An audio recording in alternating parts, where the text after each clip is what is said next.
Ah, mais quel homme! Je te jure que je n'avais jamais vu un homme aussi beau et aussi fort que lui. J'ai eu l'opportunité de le voir tout nu, tel que Dieu a créé Adam. Oh, je te jure, il est parfait, Lilia. C'est vraiment un homme tellement bien fait. Il n'a aucun défaut, Lilia, je te jure. Eh bien, ma petite, je ne t'avais encore jamais entendu parler d'un homme de cette façon, dis donc.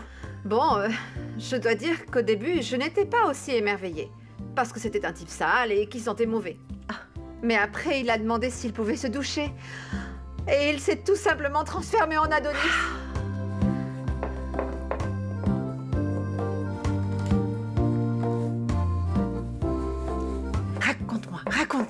Raconte-moi un détail. Parce qu'en vérité, après avoir connu mon défunt mari, qu'il repose en paix, le pauvre homme. C'est qu'elle repose. Je n'ai jamais connu d'homme aussi parfait que lui.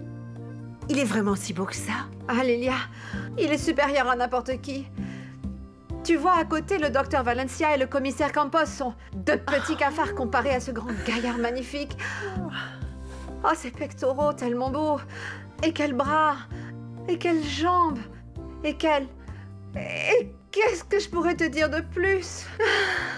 Oh, je te crois, Fatima, parce que quand je l'ai vu pour la première fois, il m'avait vraiment paru impressionnant. Il m'avait paru vraiment spectaculaire. Ah, dommage que ce soit un paysan ignorant, n'est-ce pas? Ah, s'il n'y avait que ça. Le plus triste, c'est que le pauvre est complètement fou allié. Je te parie que le pauvre, il va passer de l'hôpital à la clinique psychiatrique. Il ne pourra pas s'en sortir, le pauvre. Oh, mais qu'est-ce qu'il est beau, c'est dingue. Veuillez entrer, s'il vous plaît.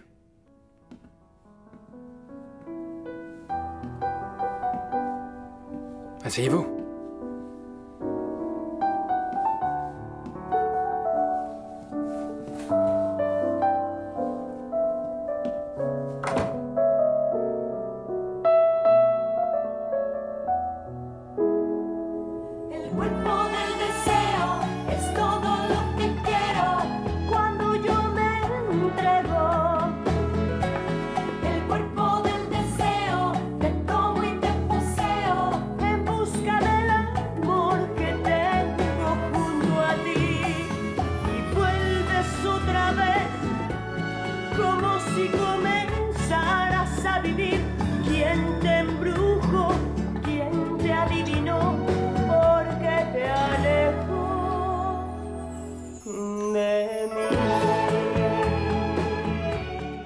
Docteur Valencia, ce n'est pas pour vous effrayer, mais vous et moi, nous courons un très grand danger.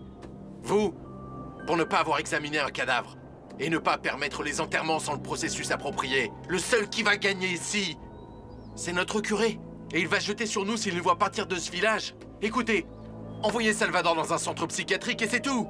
Je suis profondément désolé, mais non. Il se passe des choses très étranges par ici. M'en parlez pas, c'est vraiment surréaliste. Ça, vous pouvez le dire qu'il s'en passe des drôles de choses. C'est un fou furieux, ce type-là. Mais il n'agit pas comme une personne ignorante, et il ne pense pas comme une personne ignorante. Je suis vraiment désolé, mais il se passe des choses trop étranges. Et le pire de tout, c'est que je n'arrive pas à les comprendre.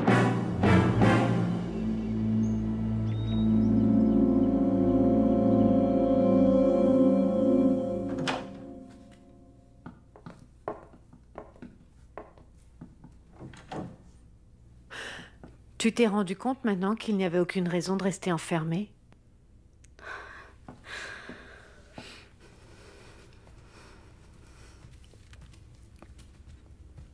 Tu pourrais au moins me répondre, non? Laisse-moi tranquille, s'il te plaît, Isabelle. Ma fille, qu'est-ce que tu dis? Regarde ta cousine et réponds-lui. Non, mais qu'est-ce que c'est que ces manières, Valeria? Ce n'est pas la peine. À partir d'aujourd'hui, les choses vont changer, Valeria. Je vais t'aider à te sortir de cette cage dorée si ennuyeuse et à devenir une femme plus indépendante et active. Mais tu dois obéir à mes ordres, c'est compris? Qu'est-ce que tu veux dire, Isabelle? Ça, tu le sauras quand on sera réunis avec tous les domestiques. La seule chose que je puisse te dire, c'est que ça a à voir avec eux. Tata, peux-tu demander à Abigail de réunir tout le monde dans la salle? Il faut que je leur annonce quelque chose d'important.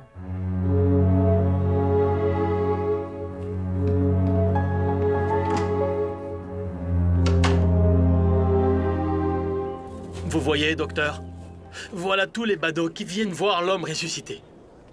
Nous devons faire en sorte qu'ils s'en aillent immédiatement. Il faut leur dire de s'en aller. Ne vous inquiétez pas, Père Jacobo.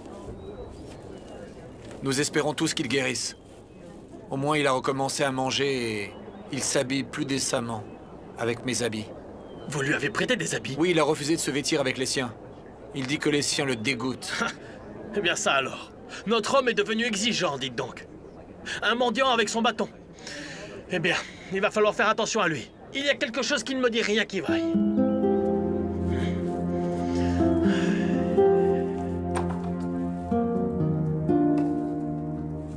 Salvador, que faites-vous? Je suis en train de lire. Comment ça, vous lisez? Votre épouse nous a dit que vous ne saviez ni lire ni écrire. Bien sûr que si, je sais lire et écrire. Et un livre en anglais. Donc maintenant, ce jeune qu'on traitait d'analphabète domine parfaitement l'anglais. Ne me regardez pas avec cette tête, Salvador Serinza, ou je ne sais pas comment. Vous faites exprès de nous faire tourner en bourrique? Ne lui parlez pas comme ça, s'il vous plaît. Vous allez le rendre nerveux. Vous vous laissez embobiner, docteur. Ce mort est plus vivant que nous tous. Ce qu'il veut, c'est profiter de nous. Ça saute aux yeux. Hein? Alors vous lisez l'anglais? Lisez! Lisez! Bon, maintenant ça suffit. Laissez-le, père. Je vais lire, docteur. Je vais lire. Basé sur la dynamique de la vie moderne et sur les contrastes formels de couleurs et de coloris, le mouvement a évolué vers un réalisme caractérisé par le traitement de la figure humaine, en groupe. Vous voyez, ce n'est pas de l'anglais. Je suis en train de le traduire en français, mais si vous le voulez, je le lis en anglais. Ne dites pas de bêtises. Ce que vous avez dit, c'est du pipeau. Il n'invente rien. Il dit la vérité. Tout ce qu'il a dit est écrit. C'est une traduction parfaite. Vous êtes sûr? Complètement.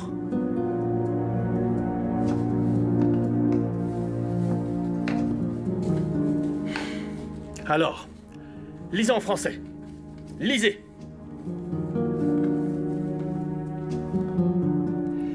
La multiplication cellulaire de tous les cancers a tendance à détruire les tissus, à se propager dans l'organisme et à se reproduire. Il existe plusieurs types de cancers, les épithéliums ou carcinomes, les sarcomes, les hématosarcomes, sans oublier les mélanomes malins. C'est correct ce qu'il a lu, oui ou non?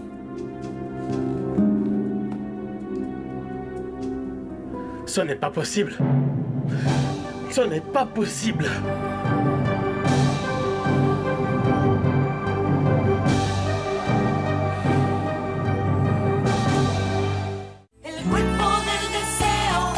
Le corps du désir.